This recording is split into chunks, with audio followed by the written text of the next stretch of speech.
ગંગામાં એવું શું કે એમાં નાયેથી પાપ થાય? આવો પ્રશ્ન કોઈ દી કોઈ નથી કરતા જે ગંગામાં નાય. અત્યારે જે રિપોર્ટ આપ્યો ને આપવાની અત્યારે જરૂર નહોતી. આજ હવા મહિને આ રિપોર્ટ તમારે આપવાની કાંઈ જરૂર નહોતી કે ગંગાનું પાણી નાવા યોગ્ય નથી. એમાં કેટલાય બુદ્ધ પુરુષોએ ડૂબકી મારી છે. એને તમને શું ખબર પડે કે નાવા જરૂર? તમારા તો યંત્રો જવાબ આપે છે. કોઈના મંત્રો એમાં પ્રવેશ્યા હશે, એનું શું હશે? લાખો કરોડો લોકોના શ્રદ્ધાનો આ વિષય છે.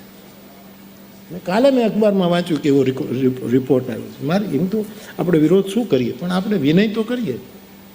અત્યારે આ સમયે આજે આપવાની કોઈ જરૂર નથી. અને તમે આપો તોય કોણ ધ્યાન દેશે? કોણ ધ્યાન?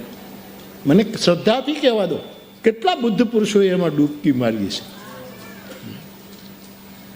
એણે એને નહીં પવિત્ર કર્યું હોય, અને એને કારણે 52, 53, 55 કરોડ લોકો નાહી ચૂક્યા છે.